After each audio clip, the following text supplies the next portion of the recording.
So tonight we are talking about the article for the United States must boost the electric vehicle production to surpass China. This is a comment from President Joe Biden, and he was touring a plant in South Carolina, and he's trying to get the production up in the United States to get, I guess, more green technology on the road, including a lot of buses. A couple articles ago, we talked about school districts with buses and buses on college campuses.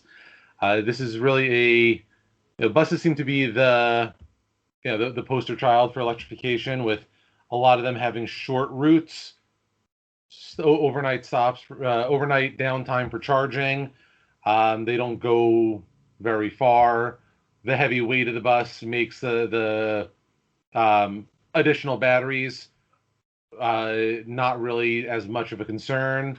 The frequent stopping of the bus allows for more regenerative braking. It's kind of like the perfect situation for an electric vehicle over internal combustion. Um, I China right now is having a lot more passenger electric vehicles than the United States.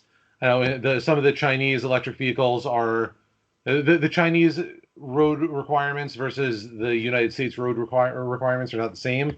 Many of these Chinese vehicles are little more than glorified golf carts, even smaller than them.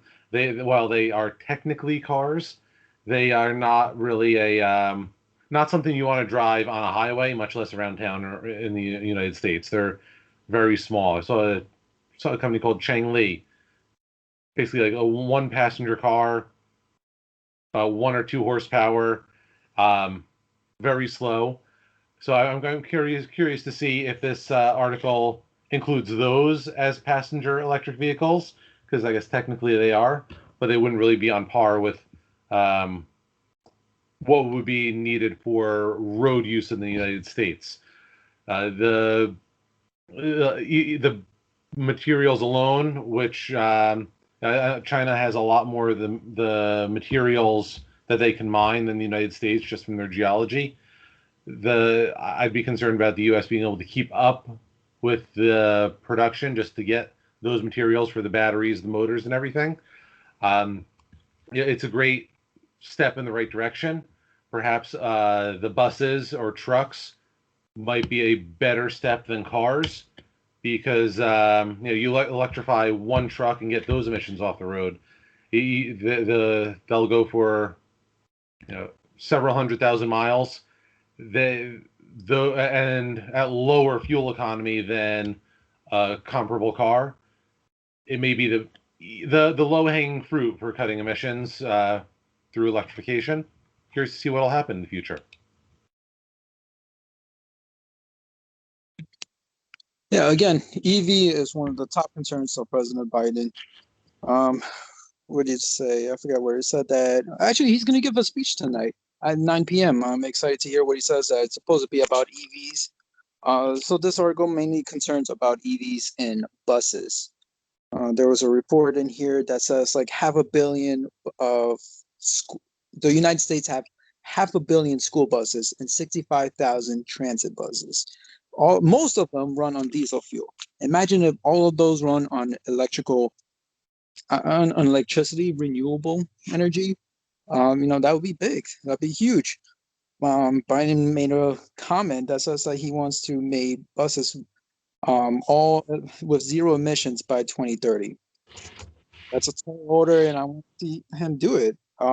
He wants to propose a 100. He's proposing to spend 174 billion to boost production. I'm not sure how that's feasible at this moment. Like you said, we're facing shortages, especially a lot of copper, a lot of lithium. Um, so there are challenges. I want to see. We got to boost up. We did an article that says how we want to boost the semiconductor business, right? I can't remember now. Um, so yeah, with hopefully with all this government spending, we can get on track. And I'm not sure if we could ever beat China, but we could certainly rival it. Yeah, I totally agree with you guys that EV market is going up like crazy around the world, and I think China is taking a good advantage of that.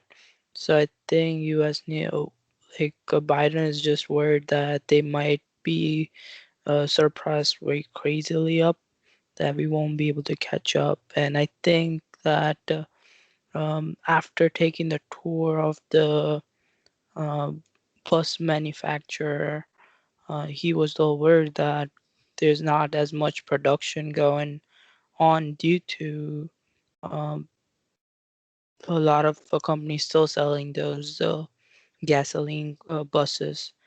And I think the main issue with that is probably because of the infrastructure.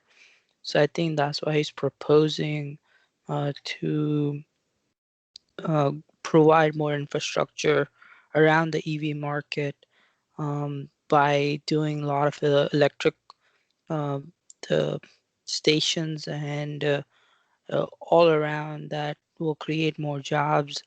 Uh, like he's proposing like 20 billion to electrify at least 20% of the buses. So the goal is to it's pretty heavy goal, and then I think it's doable, and he's pushing pretty hard, and I think he will come through. And I think people are like appreciating the effort that he's putting. So I think it will come through. Hopefully, it goes pretty well soon.